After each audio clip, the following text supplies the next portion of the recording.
When 12 Years a Slave arrived in theaters, it challenged our endurance not just through the graphic horrors it depicted, but through what it chose to leave unsaid. Director Steve McQueen did something radical for a historical Hollywood epic. He trusted the silence. In modern cinema, trauma is usually accompanied by a swelling orchestral score, designed to tell the audience precisely how to feel. McQueen strips this away. Consider the harrowing sequence where Solomon Northup is left hanging by his toes from a tree branch, barely able to touch his toes to the muddy earth. The camera holds on him for an agonizing eternity. Around him, plantation life goes on. Children play. A woman washes clothes in the background. There is no dramatic music. There is only the sound of heavy breathing and ambient life. By refusing to cut away, McQueen forces the viewer into Solomon's subjective experience of time. Space becomes oppressive. The vast, beautiful Louisiana landscape is reframed not as picturesque scenery, but as an inescapable cage of indifference.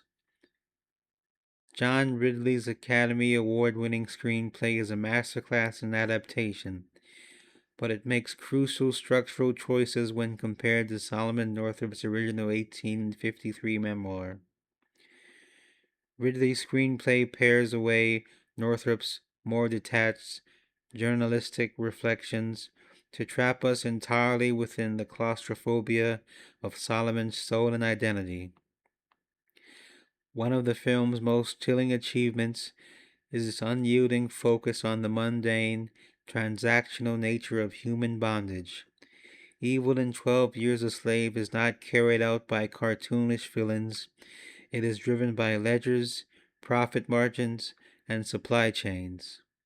Epps, played with terrifying volatility by Michael Fassbender, does not torture Patsy purely out of abstract sadism, though that is present. He tortures her because her cotton picking quota dictates his financial solvency. Master Ford, played by Benedict Cumberbatch, is presented as a good, civilized man, yet he participates fully in the market. The film demonstrates how capitalism and chattel slavery were inexplicably confused. Human beings are weighed on scales alongside cotton balls, turning human suffering into a spreadsheet entry. At the center of this suffocating universe is Chiwetel Ejiofor as Solomon Northup. It is a performance defined by internal architecture, the careful, exhausting masonry required to keep a civilized soul alive inside a body treated like an animal.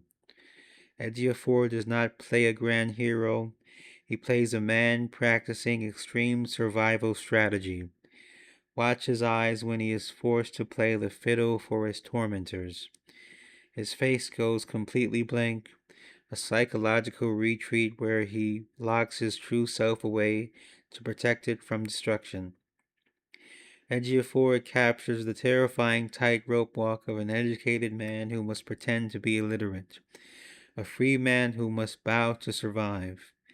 His performance makes Solomon's ultimate preservation of his humanity feel nothing short of miraculous. Looking back a decade after its release, 12 Years a Slave stands as a pivotal watermark in American cinema. When it won the Academy Award for Best Picture in 2014, it was celebrated as a milestone, the first time a film directed by a black man claimed the industry's highest honor. Yet, time has also shifted how we consume it. It forced Hollywood to abandon the comforting, sanitized tropes of white savior narratives, such as Mississippi Burning or The Help, replacing them with a narrative where black agency, endurance, and suffering are front and center without a palatable narrative proxy for the audience. 12 Years a Slave is not an easy film to revisit. It demands a heavy emotional toll, but its true brilliance lies in its refusal to offer easy catharsis, in its silence, its economics, and Ejiofor's devastating restraint. It ensures that history is not just remembered as dates in a textbook, but as a permanent, echoing scar on the American conscience.